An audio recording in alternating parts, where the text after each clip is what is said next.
Hello दोस्तों, I hope आप सब अच्छे होंगे। साथियों, हम लोग UP PCS previous year question paper को सॉल्व कर रहे हैं और आज जो हम लोग सॉल्व करेंगे वो 2017 के प्रीवियस ईयर क्वेश्चन पेपर को सॉल्व करेंगे। तो यदि आप लोग चैनल पर नए हैं तो सब्सक्राइब कर लीजिए और बेल आइकन को प्रेस कर लीजिए, जिससे वीडियो के महत्वपूर्ण नोटिफिकेशन आप लोगों को मिलते रहें।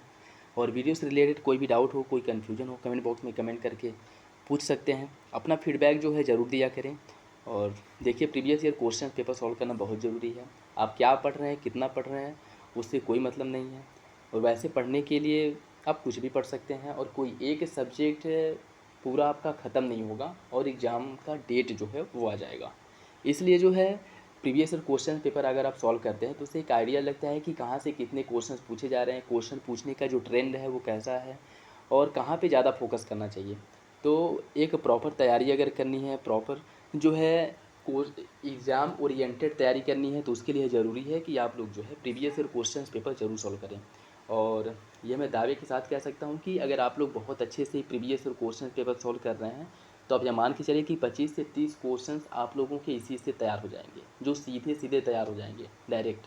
बहुत से ऐसे क्वेश्चंस हैं जो सीधे सीधे रिपीट होते हैं, बाकी कुछ जो है मॉडिफिकेशन के साथ जो क्वेश्चंस आते हैं उनकी बात ही छोड़ दीजिए।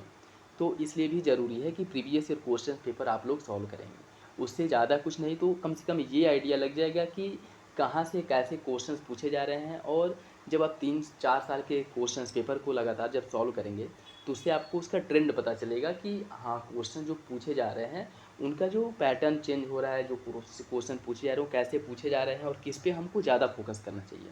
इसलिए भी ज़रूरी है कि आप प्रीवियस ईयर क्वेश्चन पेपर को ज़रूर सॉल्व करें। और देखिए, 2023 से अब तक के जो भी प्रीवियस ईयर क्वेश्चन पेपर थे उनको सॉल्व कराया गया है और उसके लिए एक अलग प्लेलिस्ट भी बना दिया गया है, जिससे आप लोगों को बहुत ज़्यादा परेशान होने की ज़रूरत भी नहीं है।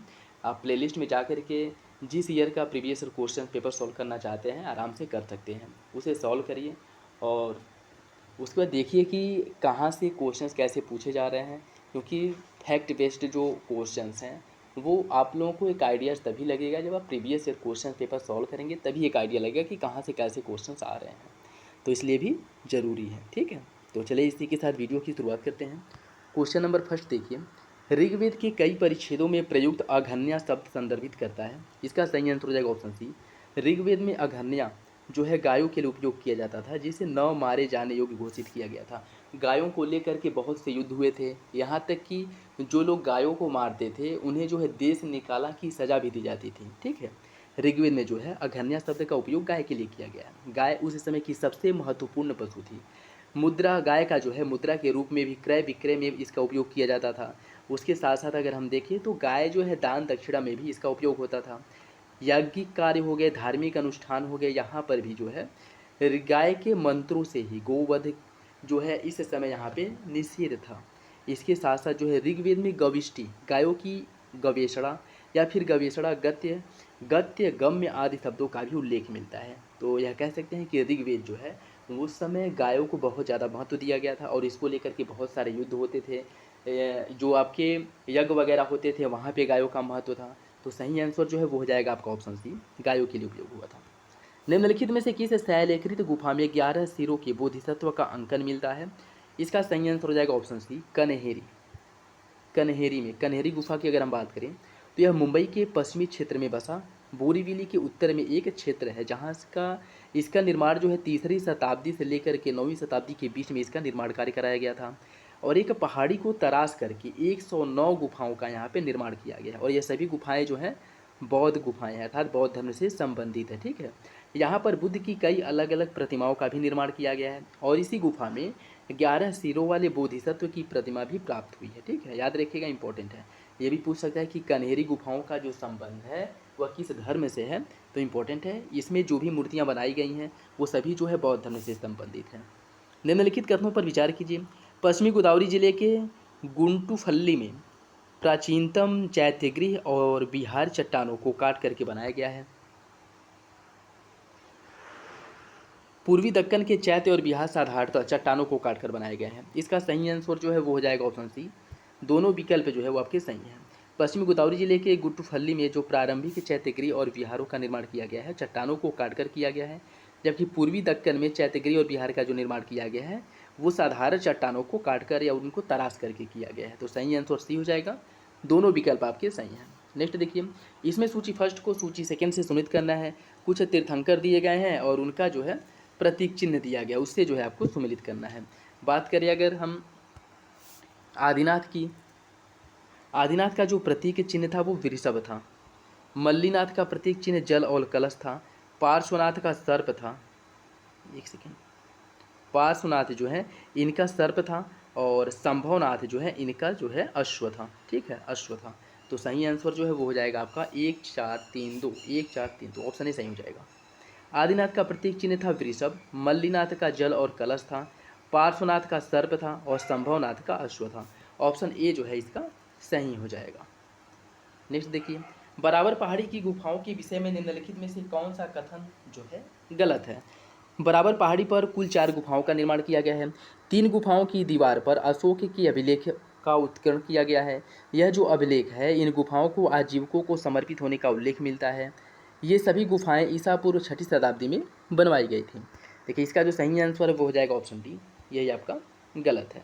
बराबर गुफाओं में चट्टानों को काटकर बनाई गई सबसे पुरानी गुफाएं हैं। इनमें से ज़्यादातर का संबंध जो है मौर्य काल से है, 322 से 150 ईसा पूर्व। कुछ में अशोक की शिलालेखों का भी उत्कीर्ण किया गया है।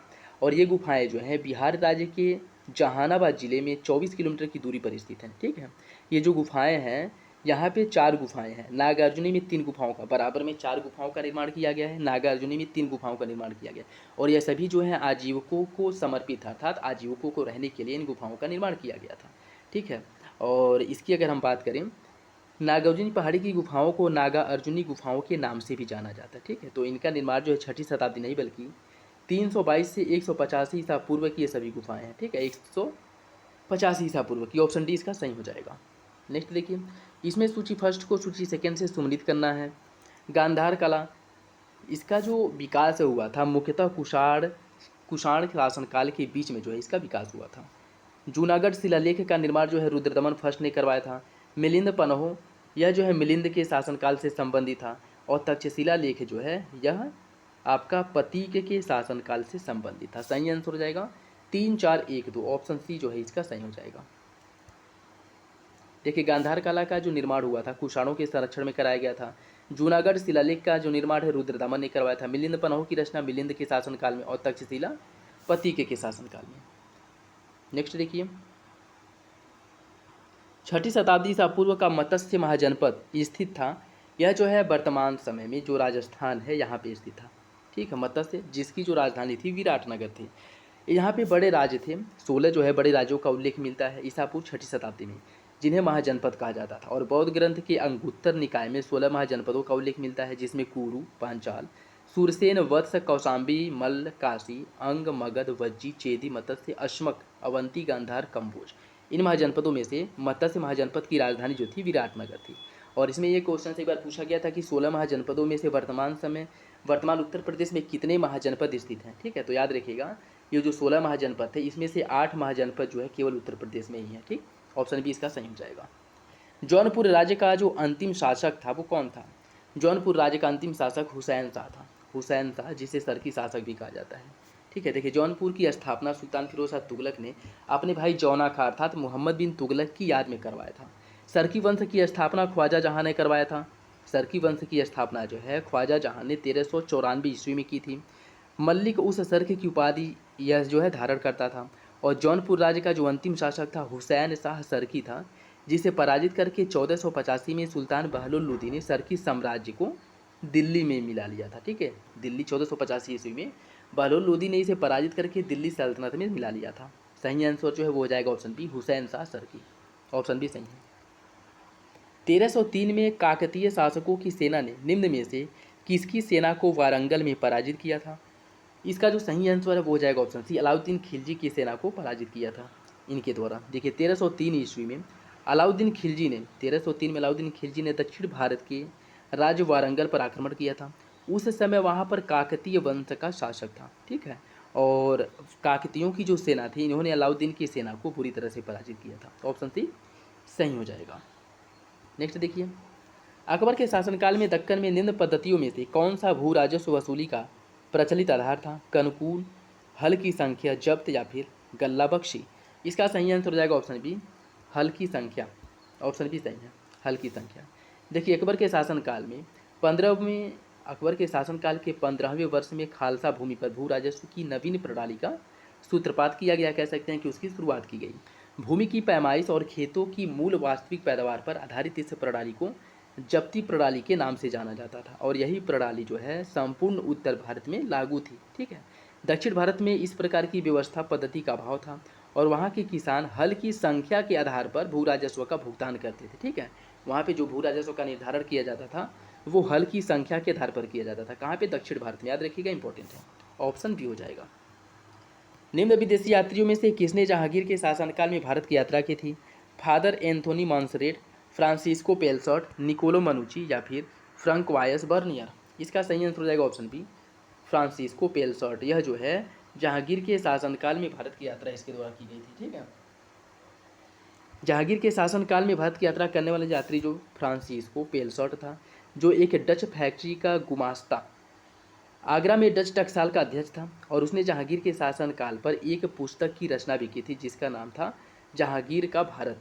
निकोलो मनुची जो है यह दारा सिको, शाह आलम, राजा जयसिंह के साथ कार्य कर चुका था और यह इटली का निवासी था। फ्रांसवा जो बर्नियर है यह फ्रांसीसी यात्री था और यह पेशे से एक चिकित्सक था जो शाहजहाँ के शासनकाल में भारत आया था। ठीक है, यह शाहजहाँ के शासनकाल में आया था और उसके दरबार में रहता था। दारा सिको और औरंगजेब के बीच होने वाली जो उत्तराधिकार की लड़ाई थी उसका यह साक्षीदार अर्थात जो है उस समय में यह भारत में ही मौजूद था। पुर्तगाली यात्री जो फादर एंथोनी मॉन्सरेट था, यह फादर एक्वाविया के साथ 1580 ईस्वी में मुगल सम्राट अकबर के दरबार में आया था। ठीक है, और उसने अकबर के चरित्र और व्यक्तित्व का निःशब्द वर्णन किया था।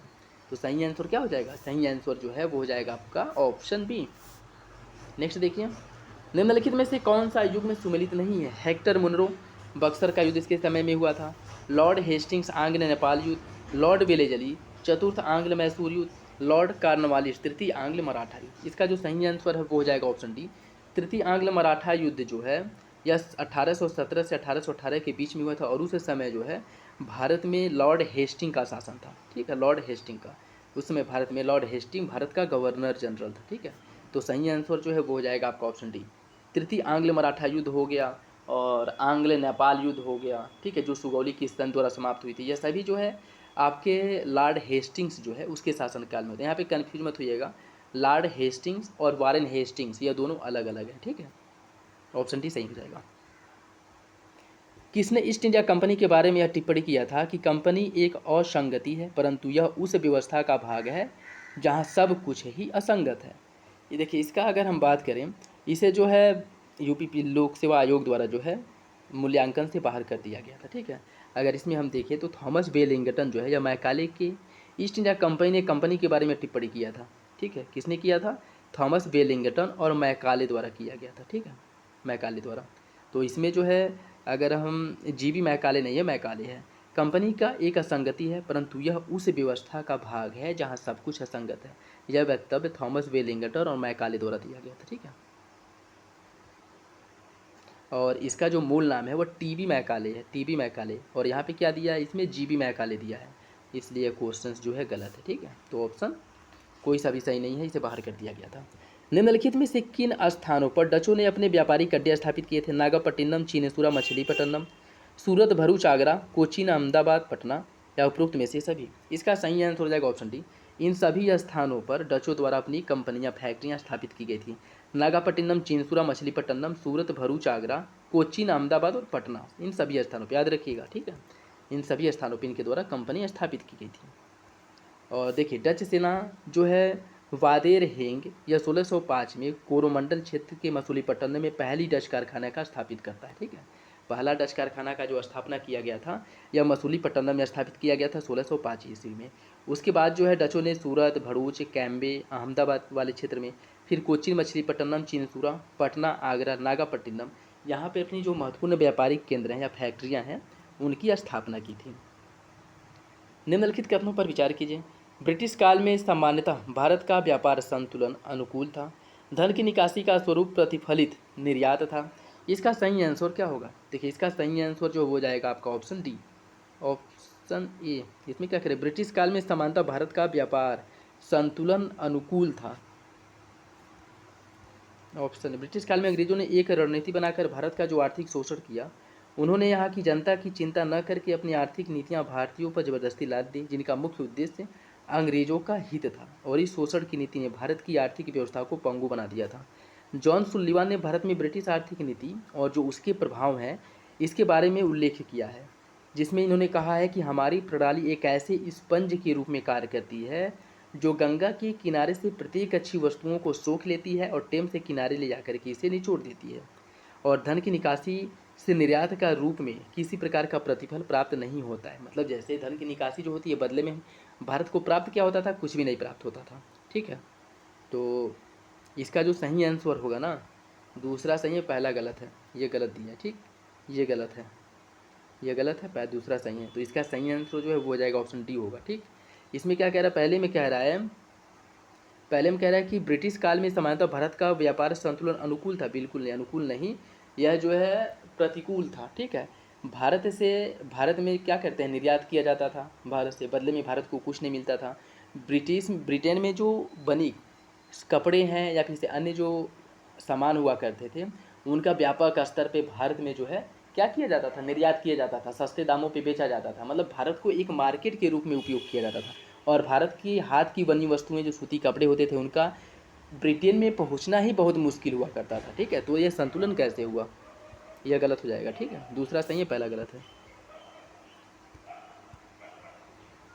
नेक्स्ट देखिए, कुछ विद्रोह दिए गए हैं, वर्ष दिया गया है, जैसे पावना 1873, दक्कन 1875, सन्यासी विद्रोह 1894, कोल विद्रोह 1870। इसमें आपको बताना है कौन सुमेलित नहीं है। देखिए, इसकी अगर हम बात करें, पावना विद्रोह जो 1873 में हुआ था, दक्कन किसान विद्रोह 1875, सन्यासी विद्रोह 1763 से लेकर के 1800 ईस्वी तक चला था, कोल विद्रोह 1831-32 में हुआ था।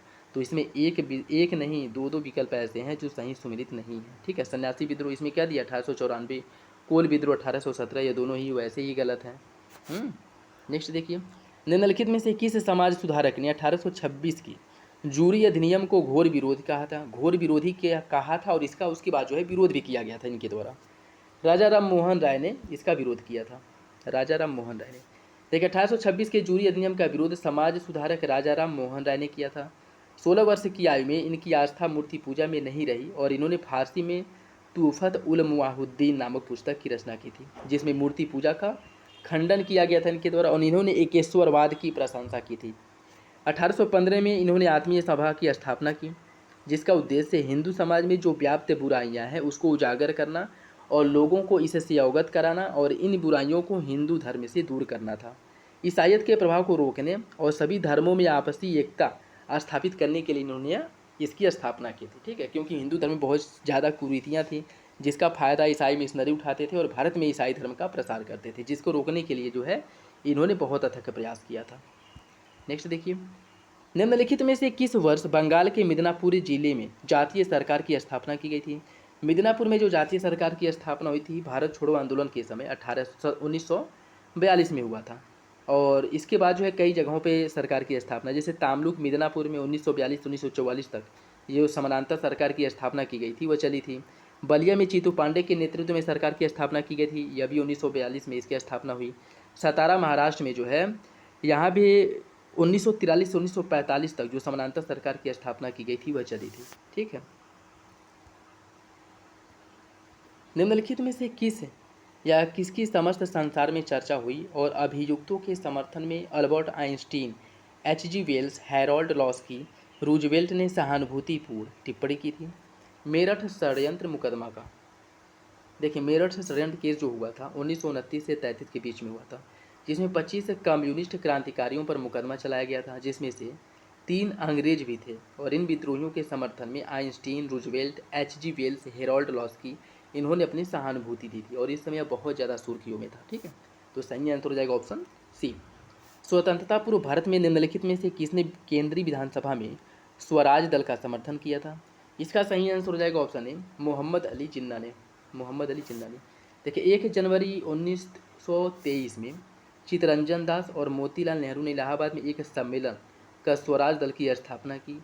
इस नए दल को कांग्रेस के अंदर ही एक समूह अर्थात एक उप संस्था के रूप में जाना जाता था, और इसने कांग्रेस के कार्यक्रमों को ही स्वीकार किया, मगर एक बात को छोड़कर कि यह दल काउंसिल के चुनाव में भाग लेगी। ठीक ठीक है। कांग्रेस का मानना था कि यह जो है चुनाव से दूर रहेंगे, जबकि इस संस्था का मानना था कि चुनाव के माध्यम से अपनी आवाज़ जो है अंग्रेज़ों के सामने रखना और सुधार से संबंधित जो महत्वपूर्ण प्रस्ताव है वह उन लोगों के सामने रखना और सुधार करवाना था। ठीक है, जबकि कांग्रेस इसका समर्थक नहीं था।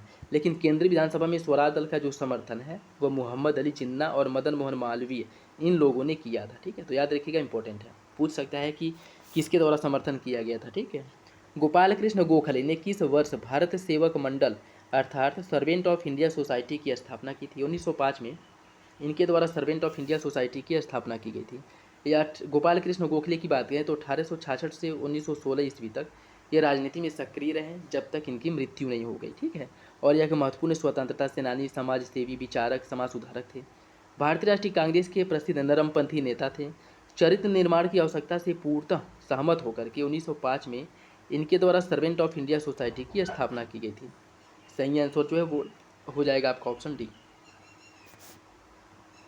नेक्स्ट देखिए, इसमें जो है कूड़ के हिसाब से सही आंसर का चयन करना है। रॉलेट एक्ट के विरुद्ध सत्याग्रह 1919, चंपारण 1917, खेड़ा 18, अहमदाबाद मिल। इसकी अगर हम बात करें, इसका सही आंसर हो जाएगा ऑप्शन है 2413, 2413। नेक्स्ट देखिए, निम्नलिखित में से सही सुमिलित नहीं है। सिपकिला दर्रा हिमाचल प्रदेश, बोमडीला अरुणाचल प्रदेश, नाथुला मेघालय, जोजिला जम्मू कश्मीर। देखिए नाथुला की अगर हम बात करें, नाथुला मेघालय नहीं बल्कि कहाँ पे है, सिक्किम में है। ठीक है, नाथुला है सिक्किम में, तो आपका जो ऑप्शन सी है वो गलत हो जाएगा। देखिए नाथुला दर्रा जो है सिक्किम में, हिमाचल प्रदेश में है सिपकिला, अरुणाचल प्रदेश में बोमडीला, जम्मू कश्मीर में जोजिला।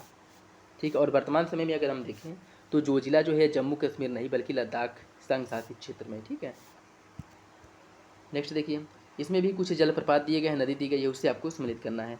बात करें अगर दूध सागर जलप्रपात की, दूध सागर जो जलप्रपात है यह मांडवी नदी पर स्थित है। डोडोमा जलप्रपात जो है मचकुंड नदी पर है। गोकक जलप्रपात जो है यह आपके घाट प्रभा और जोंग सरावती नदी पर स्थित है। ठीक है, सही आंसर जो हो जाएगा ऑप्शन है 4, 2, 1, 3। दूध सागर मांडवी, डोडोमा मचकुंड, गोकक घाट प्रभा और जोग सरावती, ऑप्शन है सही है। नेक्स्ट देखिए, निम्नलिखित पहाड़ी जातियों का पश्चिम से पूर्व क्रम में आपको लगाना है, पश्चिम से पूर्व क्रम में लगाना है। इसमें अगर हम बात करें तो गारो, खासी, जयंतिया, नागा। नागा सबसे लास्ट में आएगा, गारो सबसे पहले आएगा। ठीक है, गारो, खासी, जयंतिया, नागा ये सभी जो है मेघालय नागालैंड वाले क्षेत्र में है। ठीक है, ऑप्शन सी सही हो जाएगा। ठीक है, नेक्स्ट देखिए, इसमें भी सूची फर्स्ट को सूची सेकेंड से सम्मिलित करना है। कुछ जो आप मानसूनी क्षेत्र दिए गए हैं और वहाँ पे जो कौन सी वनस्पतियाँ पाई जाती हैं उससे आपको सम्मिलित करना है। ठीक है, बात करें अगर उष्णकटिबंधीय वन की, उष्णकटिबंधीय वन मुख्य रूप से साइलेंट वैली वाले क्षेत्र में उष्णकटिबंधीय वन पाए जाते हैं। शंकुधारी वन की अगर हम बात करें, शंकुधारी वन की बात करें, यह जो है शंकुधारी वन जो है हिमाचल प्रदेश में मुख्य रूप से पाए जाते हैं। और कच्छ वनस्पतियाँ जो हैं यह पाई जाती हैं आपके सुंदरवन में, और पतझड़ वनस्पतियाँ पाई जाती हैं राजस्थान में। इसका सही आंसर जो है वो हो जाएगा 4, 2, 1, 3, ऑप्शन डी सही हो जाएगा। ऑप्शन डी इसका सही हो जाएगा। देखिए उष्णकटिबंधीय वन साइलेंट वैली और शंकु वाले वृक्ष जो है हिमाचल प्रदेश में पाए जाते हैं। कच्छ वनस्पति पाई जाती है सुंदरवन में, पतझड़ वनस्पतियाँ राजस्थान में पाई जाती हैं। ऑप्शन डी सही है। उत्तर प्रदेश को कितने कृषि जलवायु क्षेत्रों में विभाजित किया गया है? इसका सही आंसर हो जाएगा ऑप्शन सी। उत्तर प्रदेश को टोटल जो है 9 कृषि जलवायु क्षेत्रों में विभाजित किया गया है।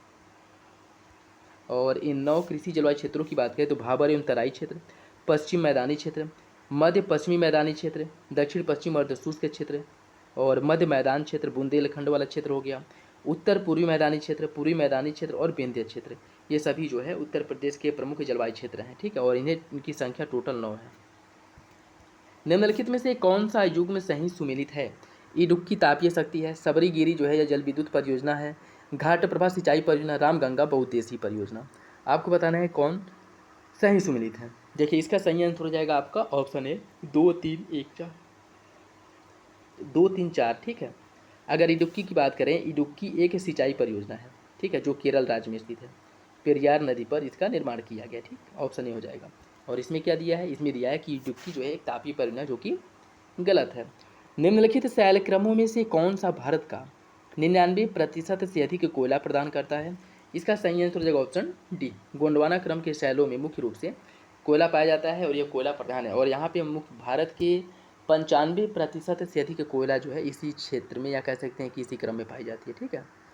निम्नलिखित लोहा एवं इस्पात कारखानों में से कौन कच्चे माल क्षेत्र के समीप नहीं है? जमशेदपुर, राउरकेला, दुर्गापुर या फिर सेलम? इसका जो सही आंसर है वो हो जाएगा ऑप्शन डी, सेलम। सेलम यह जो है कच्चे माल के पास में नहीं है। ठीक है। नेक्स्ट देखिए, ये देख लीजिए कहाँ पे कौन स्थित है। बात करें अगर हम जमशेदपुर की, यह उड़ीसा के गुरु महिसानी, मयूरभंज, नोआमुडी खानों से इसे जो है लोहे की प्राप्ति होती है। राउरकेला को उड़ीसा के केओझर, बुरनाई क्षेत्र से लोहे की प्राप्ति होती है अर्थात कच्चे माल की। दुर्गापुर को छोटा नागपुर, पठार और उड़ीसा वाले क्षेत्र से जो है कच्चे माल की प्राप्ति होती है। ठीक। और सेलम इस्पात कारखाने की बात करें तो यह कच्चे माल के क्षेत्र के समीप नहीं है। ठीक।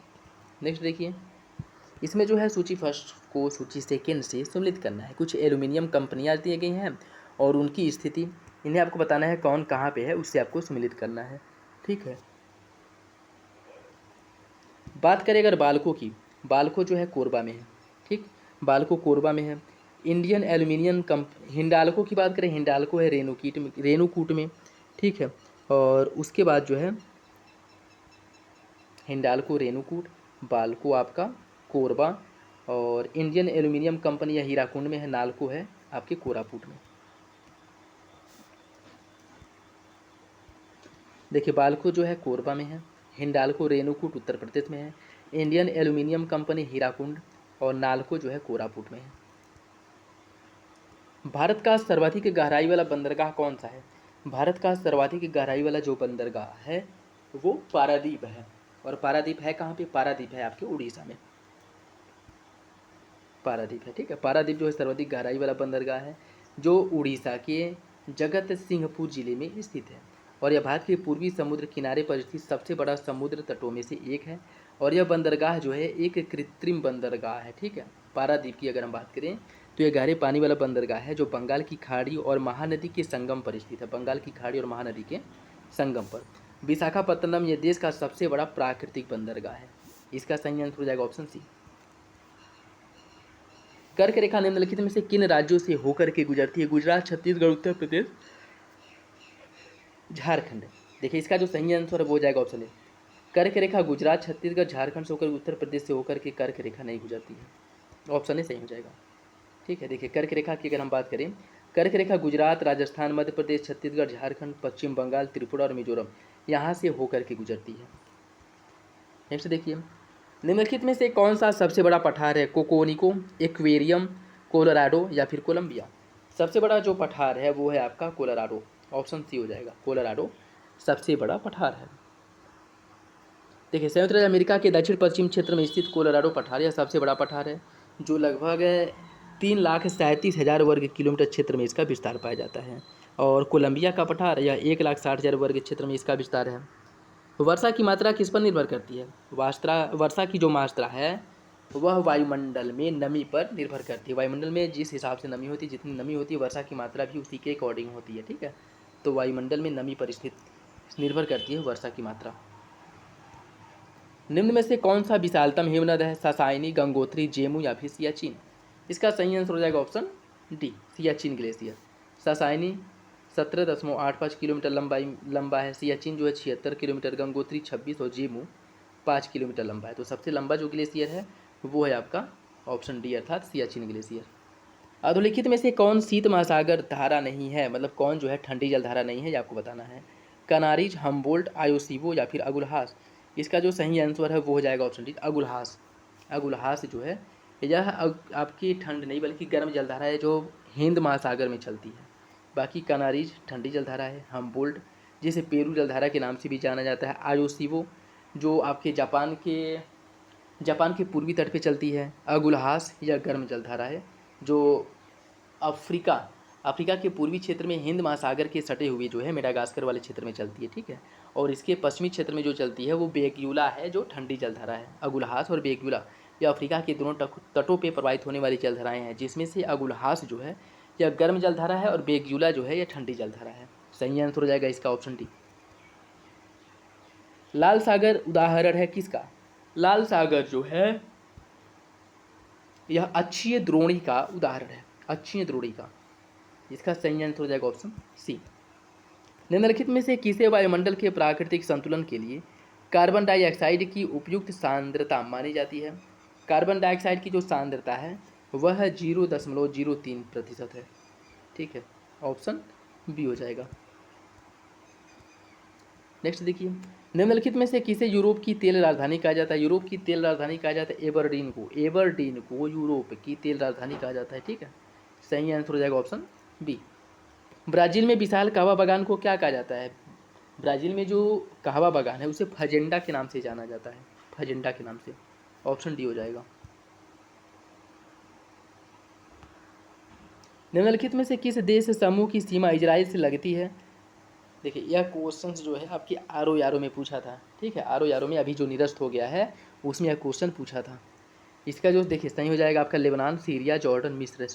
बिल्कुल सेम यही क्वेश्चन था और ऐसे ही उठा करके वहाँ पे पेस्ट कर दिया गया था। ठीक है, ऑप्शन ए सही हो जाएगा। निम्नलिखित में से कौन सी नहर दक्षिण जर्मनी में आंतरिक जलमार्ग के रूप में प्रयोग की जाती है? इसका सही आंसर हो जाएगा ऑप्शन सी। ऑप्शन सी जो है लुडविंग्स नहर जो है यह है आपका ऑप्शन सी हो जाएगा। निम्नलिखित टीमों में से कौन सही सम्मिलित नहीं है? गिनी बिसाऊ, ताइवान की राजधानी ताइपेई, निकारागुआ, मनागुआ और ये आपका जो आपका मालावाती है मलाबो। इसका सही आंसर हो जाएगा ऑप्शन डी। ऑप्शन डी जो है गलत है। देखिए, मालदीव की राजधानी है माले, निकारागुआ की मानागुआ, ताइवान का ताइपेई, गिनी बिसाऊ का बिसाऊ। ऑप्शन डी गलत है। नेक्स्ट देखिए, इसमें सूची फर्स्ट को सूची सेकेंड से सम्मिलित करना है। कुछ नगर दी गई हैं और नदी दिया गया है।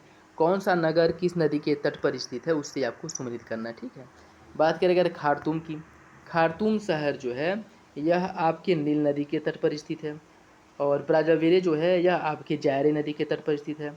रॉटरडम राइन नदी के, पेरिस सीन नदी के तट पर है। सही आंसर ऑप्शन है 2, 1, 4, 3। जनगणना 2011 के अनुसार निम्नलिखित राज्यों में किसमें अनुसूचित जनजातियों की जनसंख्या का प्रतिशत उसके कुल जनसंख्या के प्रतिशत के हिसाब से सबसे कम है? इसका सही आंसर हो जाएगा ऑप्शन ए उत्तर प्रदेश। उत्तर प्रदेश में जो जनजातियां हैं इनकी प्रतिशतता बहुत कम है। ठीक है,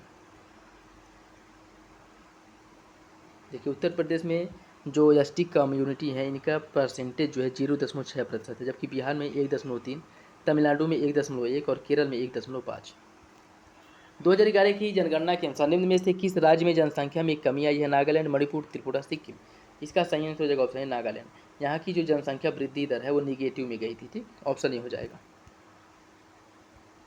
देखिए, नागालैंड में 0.6% की कमी हुई थी, मणिपुर में 24.5% की वृद्धि, त्रिपुरा में 14.8 और सिक्किम में 12.9% की वृद्धि हुई थी। ठीक है, नागालैंड में कमी हुई थी। विश्व स्वास्थ्य संगठन WHO के अनुसार 1993 में विश्व में 16.5 मिलियन मृत्यु छुआछूत की बीमारियों के कारण हुई थी। स्वास्थ्य नियोजन के बिना नगरीकरण के कारण इस प्रकार की बीमारियां फैलती हैं। आपको बताना है कौन सा विकल्प सही है। देखिए, इसका जो सही आंसर वो हो जाएगा ऑप्शन बी। दोनों विकल्प सही है लेकिन आर एक की सही व्याख्या नहीं करता है। निम्नलिखित में से कौन सा एक राज्य आर्थिक दृष्टि से सबसे ऊपर किंतु लिंगानुपात के आधार पर सबसे नीचे है? ये भी क्वेश्चन देखिए इसके पहले हम लोग जो डिस्कस किए थे वह सेम टू सेम यही क्वेश्चन था और यहाँ भी ये रिपीट हुआ है ना। तो बहुत से ऐसे क्वेश्चन जो सीधे सीधे रिपीट होते हैं, इसलिए भी मैं बार बार कहता हूँ कि प्रीवियस ईयर क्वेश्चन पेपर आप लोग जरूर सॉल्व किया करें। ठीक है, ऑप्शन डी इसका सही हो जाएगा। नेक्स्ट देखिए, यहाँ जो है आपके संविधान राज्य व्यवस्था से रिलेटेड क्वेश्चन डिस्कस करेंगे हम लोग। भारतीय संविधान में राज्यों का संघ की संकल्पना इसे प्राप्त किया गया अमेरिका से, ऑस्ट्रेलिया से, ब्रिटिश नॉर्थ अमेरिका से या स्विट्जरलैंड के संविधान से? इसका सही आंसर हो जाएगा ऑप्शन सी। ब्रिटेन के संविधान से जो है इसे लिया गया है कि भारत का राज्यों का संघ होगा। भारत जो है भारतीय संविधान में राज्यों का संघ की जो संकल्पना है ब्रिटिश नॉर्थ अमेरिका एक्ट अर्थात कनाडा से लिया गया है। ठीक है, कनाडा से। ऑप्शन सी जो है इसका सही हो जाएगा। निम्नलिखित कथनों पर विचार कीजिए। भारत एक लोकतांत्रिक देश है, भारत का अपना एक संविधान है।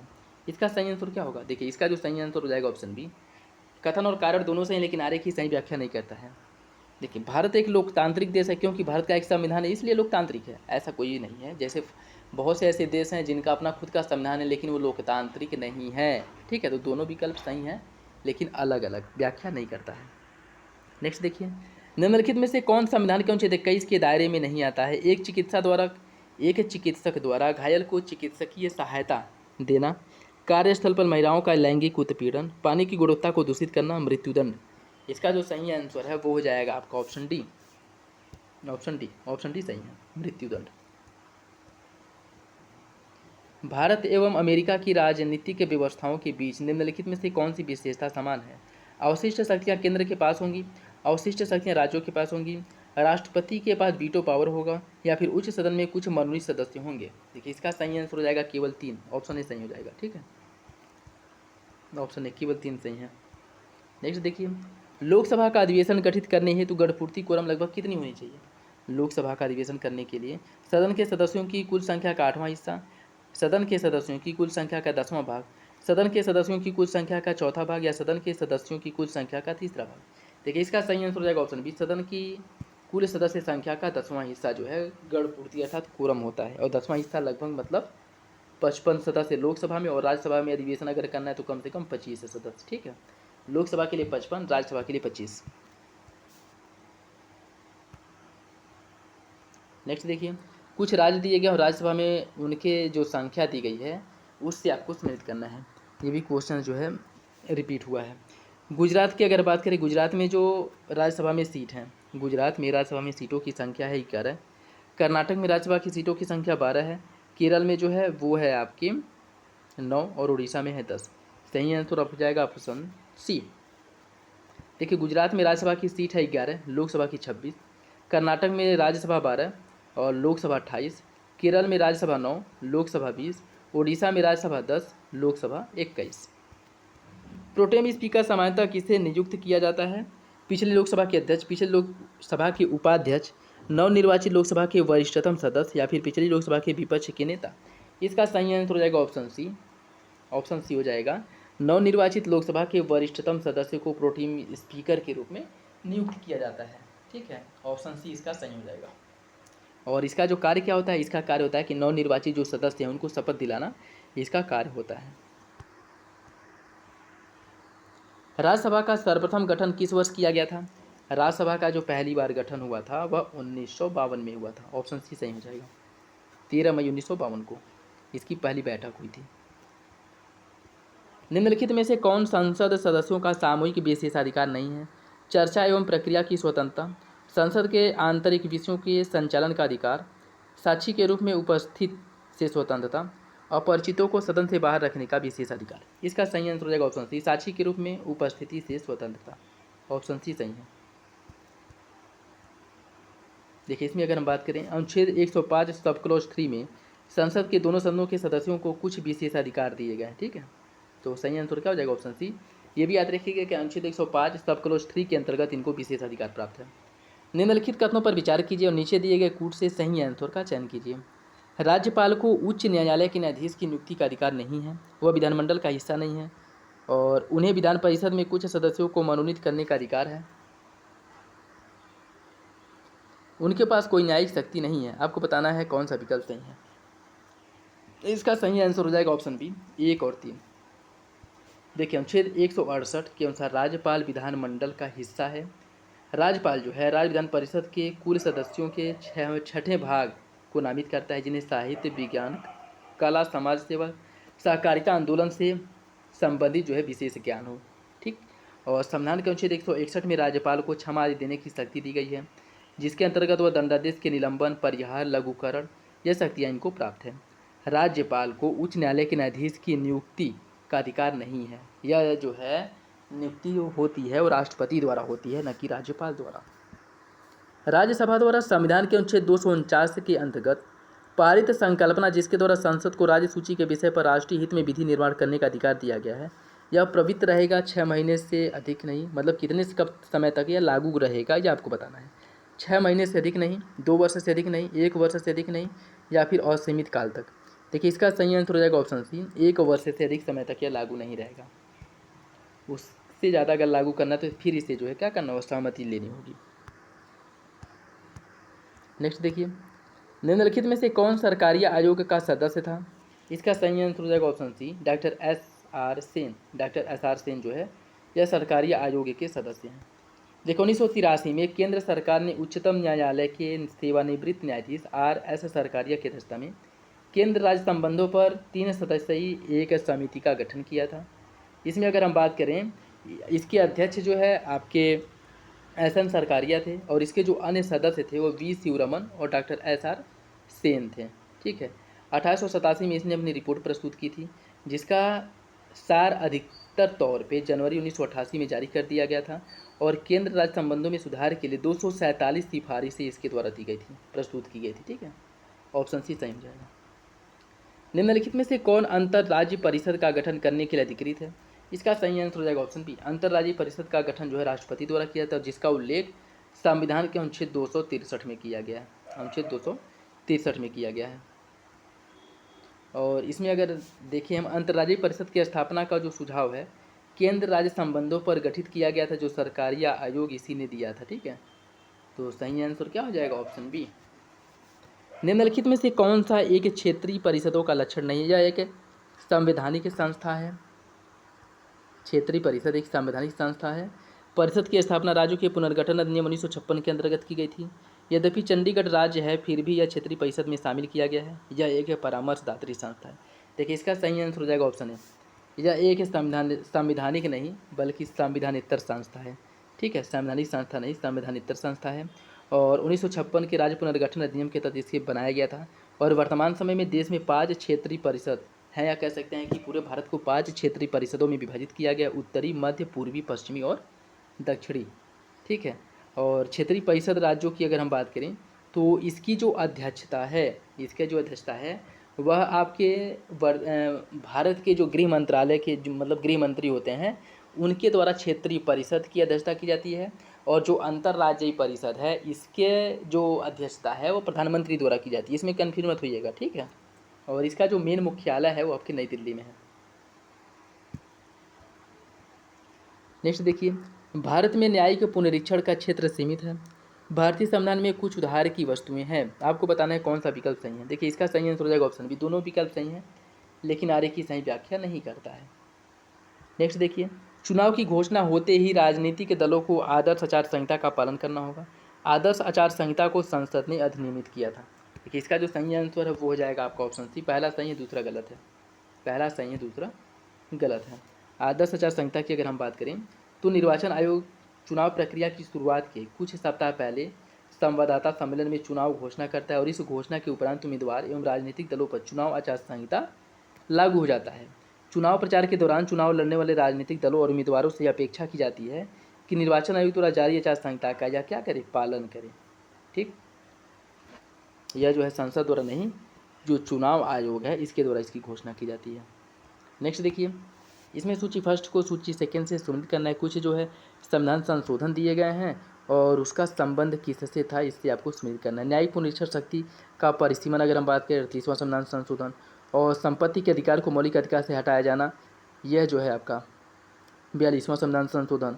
मताधिकार 61वां संविधान संशोधन। उद्देशिका में पंथ निरपेक्ष शब्द जो जोड़ा गया था वो 42वां संविधान संशोधन द्वारा जोड़ा गया था, और जो ये संपत्ति से मौलिक अधिकार को हटाया गया था 44वां संविधान संशोधन द्वारा। ठीक है, देखिए 38वां संविधान संशोधन न्यायिक पुनरीक्षण की शक्ति का उल्लेख करता है। 44वां संविधान संशोधन द्वारा संपत्ति के अधिकार को मौलिक अधिकार से हटा दिया गया था। 61वां संविधान संशोधन द्वारा जो मतदान की आयु है 21 वर्ष से घटा करके 18 वर्ष कर दी गई थी। और 42वां संविधान संशोधन द्वारा उद्देशिका में पंथ निरपेक्ष अखंडता जैसे शब्दों को जोड़ा गया था।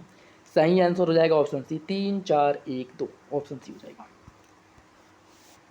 भारतीय संविधान की तृतीय अनुसूची में निम्न में से क्या उपबंध किया गया है? संघ के मंत्री के लिए पदों की शपथ का प्रारूप, मुख्य न्यायाधीश द्वारा ली जाने वाली शपथ का रूप, भारत के राष्ट्रपति के लिए पद की शपथ का प्रारूप, संसद के सदस्य द्वारा ली जाने वाली शपथ का प्रारूप। आपको कूट के हिसाब से सही आंसर का चयन करना है। देखिए इसका सही आंसर हो जाएगा ऑप्शन सी। 1 2 4 1 2 4। राष्ट्रपति के जो शपथ में प्रतिज्ञान का उल्लेख है वो इसमें नहीं किया गया है। ठीक है, तो सही आंसर क्या हो जाएगा? सही आंसर हो जाएगा आपका ऑप्शन सी। ठीक, राष्ट्रपति की अगर हम बात करें, राष्ट्रपति की शपथ एवं प्रतिरूप का जो वो है वो तृतीय अनुसूची में नहीं है, बल्कि अनुच्छेद 60 के अंतर्गत राष्ट्रपति शपथ ग्रहण करता है। ठीक है, तो ऑप्शन हो जाएगा आपका सी। नेक्स्ट देखिए, निम्नलिखित में से कौन सही सुमेलित नहीं है? नीति अनुमोदन, बजट की मांग को घटा करके 1 रुपये कर देना, नीतिगत कटौती मितव्ययिता जो प्रस्ताव है, बजट की मांग में से एक निर्दिष्ट राशि को घटा दिया जाता है। सांकेतिक प्रस्ताव के अंतर्गत बजट की मांग में से 100 रुपया कम कर दिया जाता है और लेखा अनुदान बजट मांग को पूर्ण रूप से वित्तीय वर्ष के लिए पारित किया जाता है। देखिए इसका जो सही आंसर हो जाएगा ऑप्शन डी, ऑप्शन डी, अर्थात यही आपका गलत है। लेखा अनुदान की अगर हम बात करें, यह एक विशेष अनुदान होता है या कह सकते हैं विशेष उपबंध होता है, जिसके अंतर्गत लोकसभा को यह शक्ति दी जाती है कि जब तक बजट पारित नहीं होता है तब तक अगर धन की ज़रूरत है तो उसकी निकासी का, धन प्राप्त करने का अधिकार दिया जाता है इसके माध्यम से। ठीक है, भारत सरकार द्वारा प्रारंभ की गई निम्नलिखित योजनाओं को कालानुक्रम में व्यवस्थित कीजिए। सुकन्या समृद्धि योजना, अटल पेंशन योजना, मेक इन इंडिया और प्रधानमंत्री जन धन योजना। देखिए इसकी अगर हम बात करें, क्वेश्चन जो है बाहर कर दिया गया था। इसमें सुकन्या समृद्धि योजना 2015, अटल पेंशन योजना 9 मई 2015 और सुकन्या समृद्धि 22 जनवरी 2015। ठीक है, मेक इन इंडिया 25 सितंबर 2014 और प्रधानमंत्री जन धन योजना 28 अगस्त 2014 को शुरू किया गया था। ठीक है, और देखिए इसमें जो है इसे मूल्यांकन से बाहर कर दिया गया था क्योंकि वो क्वेश्चन गलत था। सामाजिक सुरक्षा अधिनियम 2008 के अंतर्गत प्रारंभ की गई राष्ट्रीय स्वास्थ्य बीमा योजना आच्छादित करता है किसको? यह जो है केवल असंगठित क्षेत्र के श्रमिकों को इसमें शामिल करता है। ऑप्शन सी सही हो जाएगा। 11वीं योजना के दौरान शिशु मृत्यु दर को कम करने का लक्ष्य कितना रखा गया है? शिशु मृत्यु दर को कम करने का जो लक्ष्य रखा गया 11वीं पंचवर्षीय योजना में, वह प्रति 1000 पर 28 करने की बात की गई थी। ऑप्शन बी हो जाएगा। ठीक है,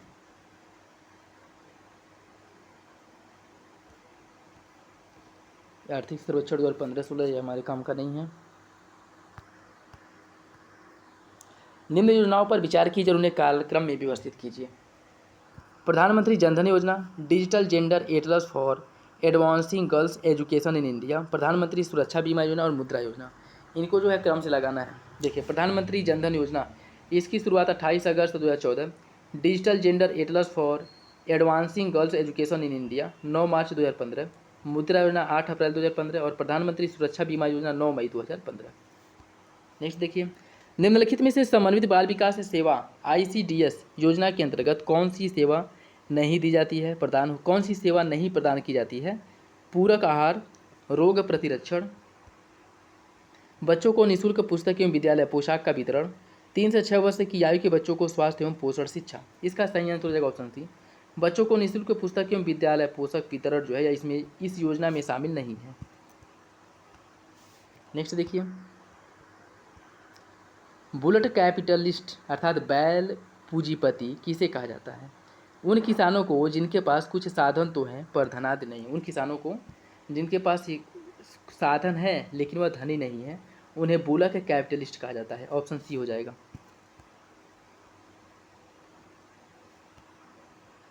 निम्नलिखित में से किस वर्ष में संयुक्त राष्ट्र संघ ने परम गरीबी की परिभाषा दी थी?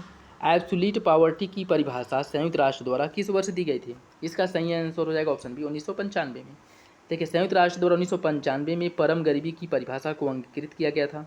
परम गरीबी से तात्पर्य ऐसी परिस्थिति से है जिसमें मानव की मूलभूत आवश्यकताओं तक पहुँच न हो। ठीक है, मानव जो है अपनी मूलभूत आवश्यकताओं की पहुँच से वंचित हो जाता है, उसे कहते हैं परम गरीबी या एब्सोल्यूट पॉवर्टी। और ये मूलभूत के अंतर्गत क्या क्या आएंगे? जैसे स्वास्थ्य हो गया, शिक्षा, आवास, सूचना, स्वच्छता, शुद्ध पेयजल, भोजन, यह सभी जो है इसके अंतर्गत शामिल की गई हैं। निम्नलिखित में से कौन एक वर्ल्ड इकोनॉमिक फोरम द्वारा ग्लोबल जेंडर गैप इंडेक्स के आकलन हेतु प्रचलन के रूप में प्रयुक्त नहीं किया जाता है? ग्लोबल जेंडर गैप इंडेक्स जारी करने के लिए किन संकेतकों का उपयोग किया जाता है आपको बताना है। इसमें यह बताना है कि किस संकेतक का उपयोग नहीं किया जाता है, स्वास्थ्य, शिक्षा, आर्थिक स्थिति या फिर आराम। देखिए इसमें आराम का जो है गणना नहीं की जाती है। ठीक है, ग्लोबल जेंडर गैप इंडेक्स निकालने के लिए इसमें स्वास्थ्य, शिक्षा, अर्थव्यवस्था, राजनीति में प्रयुक्त किया जाता है। ठीक है, राजनीतिक जो शक्ति है इनके हिसाब से इसे जारी किया जाता है। कृत्रिम उपग्रह पृथ्वी से सुस्पष्टता से ट्रैक किए जा सकते हैं किसके द्वारा? डॉपलर प्रभाव द्वारा। ऑप्शन ए हो जाएगा। एक सुरंग में 100 वाट क्षमता वाले 5 बल्ब लगातार 20 घंटे तक जलाए जाते हैं, संपूर्ण विद्युत खर्च कितना होगा? इसका सही आंसर हो जाएगा ऑप्शन सी, 10 यूनिट। और ये भी क्वेश्चन से रिलेटेड है। आरओ अभी जो निरस्त हुआ है इसमें सीधे सीधे यह पूछा गया था, थोड़ा सा घुमा दिया था क्योंकि जो जम्मू कश्मीर में जो पूल में लोग फंसे थे या उसको बेस्ड बना करके यह क्वेश्चन पूछा गया था, लेकिन क्वेश्चन सेम टू सेम यही था। ठीक है, सकता है। देखिए 3 क्वेश्चंस अभी हम लोग सॉल्व किए, 3-4 क्वेश्चंस ऐसे में जो सीधे सीधे जो है एग्जाम में पूछे गए हैं। ठीक है, नेक्स्ट देखिए, यदि 100 ग्राम चीनी को आधा लीटर पानी में मिलाकर के एक असंतृप्त चीनी का घोल तैयार किया जाए तो निम्न में से कौन सी भौतिक राशि नहीं बदलेगी? द्रव्यमान, घनत्व, सांद्रता या फिर आयतन। देखिए इसके आयतन में कोई परिवर्तन नहीं होगा, बाकी इसके द्रव्यमान पर परिवर्तन होगा, घनत्व में भी होगा और सांद्रता में भी होगा। ठीक है, लेकिन इसके आयतन में कोई परिवर्तन नहीं होगा। तो ऑप्शन डी क्या हो जाएगा? सही हो जाएगा।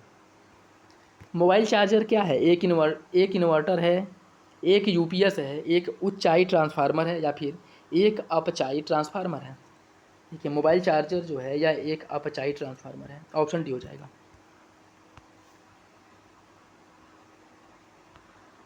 टेलीविज़न दर्शक डिश एंटीना प्रयुक्त करते हुए बरसात में उपग्रह सिग्नल नहीं प्राप्त करते हैं क्योंकि एंटीना छोटे होते हैं। वर्षा की बूंदें रेडियो तरंगों की ऊर्जा अवशोषित करती हैं। बूंदें रेडियो तरंगों की ऊर्जा की मूल दिशा को विचलित कर देती हैं। या फिर आपको बताना है इसमें कौन सा विकल्प सही है। इसका सही आंसर जो है वो हो जाएगा ऑप्शन डी। तीनों विकल्प जो है वो आपके सही हैं। ऑप्शन डी सही हो जाएगा। एक कटा हुआ हीरा जगमगाहट के साथ चमकता है किस वजह से? कुछ स्वाभाविक गुण के कारण, पूर्ण आंतरिक परावर्तन, इसकी आणविक संरचना या फिर प्रकाश के अवशोषण। इसका सही आंसर हो जाएगा ऑप्शन बी। पूर्ण आंतरिक परिवर्तन के कारण जो है हीरा में चमकदार दिखाई देता है। भोपाल गैस दुर्घटना किसके कारण हुआ था?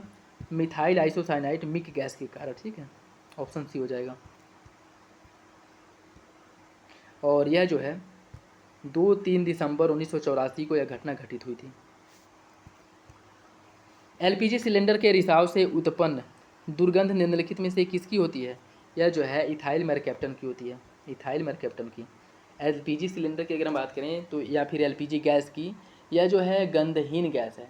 इसके रिसाव का पता लगाने के लिए इसमें इथाइल मेरकैप्टन का उपयोग किया जाता है। ठीक है, ऑप्शन डी हो जाएगा। निम्नलिखित में से कौन सा एक पदार्थ प्राकृतिक बहुलक है? कौन सा पदार्थ प्राकृतिक बहुलक है? इसका सही आंसर हो जाएगा आपका ऑप्शन बी, रेशम। यह एक प्राकृतिक बहुलक है। देखिए रेशम की अगर हम बात करें तो प्राकृतिक बहुलक है। बाकी इसमें जो अन्य हैं, इसमें बाकी अगर हम बात करें ऊन, रेशम, चमड़ा, स्टार्च, यह क्या है? यह सब सेलुलोज के प्राकृतिक बहुलक हैं। ऊन, रेशम, चमड़ा, स्टार्च, यह सेलुलोज के प्राकृतिक बहुलक हैं। बैकेलाइट, केवलर और लेक्सान, यह सब क्या है? कृत्रिम बहुलक हैं। यूरिया क्या है? यूरिया एक नाइट्रोजन युक्त कार्बनिक क्या है? पदार्थ है या यौगिक है? ऑप्शन ए हो जाएगा। निम्नलिखित में से कौन सा कार्बनिक अम्ल अंगूर, इमली तथा केले में प्रचुर मात्रा में पाया जाता है? जो टार्टरिक अम्ल है यह पाया जाता है। ऑप्शन डी हो जाएगा। देखिए टार्टरिक अम्ल एक कार्बनिक अम्ल है जो अंगूर, इमली और केले में प्रचुर मात्रा में, केले में भी यह पाया जाता है। ठीक है, पाया जाता है। एसिटिक अम्ल सिरके में, साइट्रिक अम्ल नींबू में और लैक्टिक अम्ल दूध में पाया जाता है। इसका सही आंसर हो जाएगा ऑप्शन डी। फलों के मीठे स्वाद का कारण क्या है? फलों के मीठे स्वाद का कारण है फ्रक्टोज। ऑप्शन डी हो जाएगा। नेक्स्ट देखिए, इसमें सूची फर्स्ट को सूची सेकंड से सम्मिलित करना है। अफीम किससे प्राप्त होता है? हींग, रबड़ और कुनैन, यह जो है किससे प्राप्त होते हैं? उससे आपको सम्मिलित करना है। ठीक है, देखिए बात करें अगर हम अफीम की, अफीम जो है यह फल से प्राप्त होता है। हींग की बात करें, हींग जो है, एक सेकेंड, हींग की बात करें, हींग जो प्राप्त होता है यह आपके, एक सेकेंड, हींग प्राप्त होता है जड़ से, अफीम प्राप्त होता है फल से, रबड़ प्राप्त होता है जो तना से, और कुनैन जो है या छाल से प्राप्त होता है। इसका जो सही आंसर है वो हो जाएगा ऑप्शन बी। अफीम फल से प्राप्त होता है, हींग जड़ से, रबड़ तना से और कुनैन छाल से। ऑप्शन बी हो जाएगा। 3, 2, 4, 1। निम्न में से कौन सा सही सुमिलित नहीं है? कुछ प्रदूषक और होने वाली बीमारियां दी गई हैं। पारा से मिनीमाता रोग, कैडमियम से इटाई, नाइट्रेट आयन से ब्लू बेबी सिंड्रोम और फ्लोराइड आयन से अपच। इसका सही आंसर हो जाएगा ऑप्शन डी। फ्लोराइड आयन द्वारा जो है जो आपका फ्लोरोसिस है, फ्लोरोसिस रोग होता है फ्लोराइड आयन द्वारा। तो ऑप्शन डी गलत हो जाएगा, यानी सभी विकल्प आपके सही हैं। नेक्स्ट देखिए, मानव शरीर सेलुलोज के पाचन में असक्षम है। मानव शरीर में स्टार्च अपघटन एंजाइम डाइस्टेस विद्यमान रहता है। इसका सही आंसर क्या होगा? देखिए इसका जो सही आंसर है वो हो जाएगा आपका ऑप्शन बी। दोनों विकल्प सही है लेकिन आगे का सही स्पष्टीकरण नहीं है। सुई चुभाने पर निम्नलिखित अंगों में से कौन सा दर्द महसूस नहीं करेगा? इसका सही आंसर है ऑप्शन बी, मस्तिष्क। Option B. निम्नलिखित में से किस जंतु में खूर नहीं पाया जाता है? गीदड़, गीदड़ में। ऑप्शन बी हो जाएगा। निम्नलिखित में से कौन सा युग्म सही सम्मिलित नहीं है? इंसुलिन रक्त शर्करा नियंत्रण, मेलाटोनिन निद्रा का नियंत्रण, ऑक्सीटोसिन स्तन ग्रंथि दूध का नियंत्रण और गैस्ट्रीन रक्तचाप का नियंत्रण। सही आंसर हो जाएगा ऑप्शन डी, यही आपका गलत है। गैस्ट्रीन की बात करें, गैस्ट्रीन गैस्ट्रीन जो है यह उदर में होता है और गैस्ट्रीन ग्रंथियों में पेप्सिनोजन अर्थात पेप्सिन एंजाइम का एक जो अक्रिय स्वरूप है हाइड्रोक्लोरिक अम्ल के स्त्राव के लिए उद्दीपित अर्थात इन्हें क्या करता है, प्रेरित करता है। ठीक है, सही आंसर हो जाएगा ऑप्शन डी, आपका गलत है। पित्ताशय में उपस्थित पथरी निम्नलिखित में से किसके पाचन को प्रभावित करती है? यह जो है फैट अर्थात वसा के पाचन को प्रभावित करती है। ऑप्शन बी हो जाएगा। निम्नलिखित में से कौन सा आनुवांशिक रोग नहीं है? रतौंधी, रंजकहीनता, हीमोफीलिया या फिर वरांधता। इसका सही आंसर हो जाएगा ऑप्शन सी, हीमोफीलिया। हीमोफीलिया आनुवांशिक रोग नहीं। बाकी इसमें क्या पूछा कि कौन आनुवांशिक, एक सेकेंड पूछा है कौन आनुवांशिक रोग नहीं है, तो रतौंधी होगा। ठीक है, रतौंधी आनुवांशिक नहीं है। बाकी रंजकहीनता, हीमोफीलिया और वरांधता यह तीनों जो है आनुवांशिक रोग है।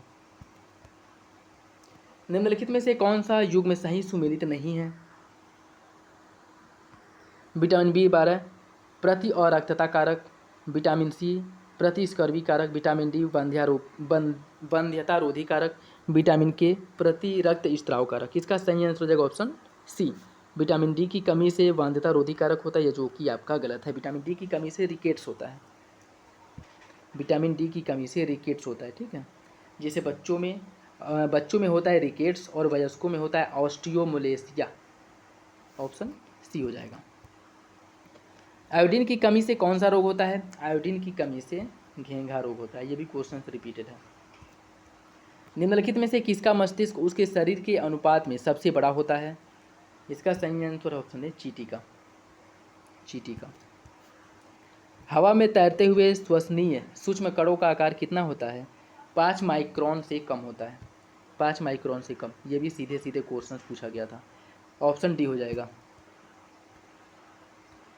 नेक्स्ट देखिए, निम्नलिखित में से कौन सा सही सुमेलित नहीं है? नीलहरित शैवाल धान, राइजोबियम लेग्यूमिनिसोरम मटर, एजोटोबैक्टर गेहूँ और एजोला मक्का।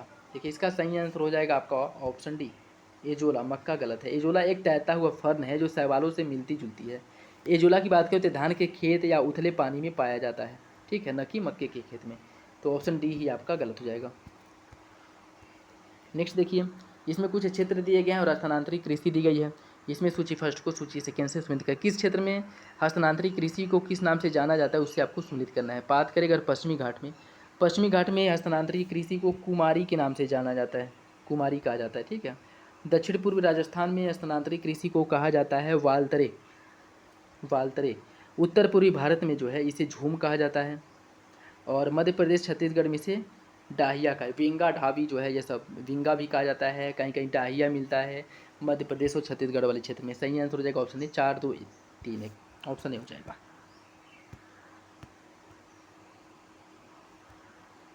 निम्नलिखित में से कौन सही सुमेलित नहीं है?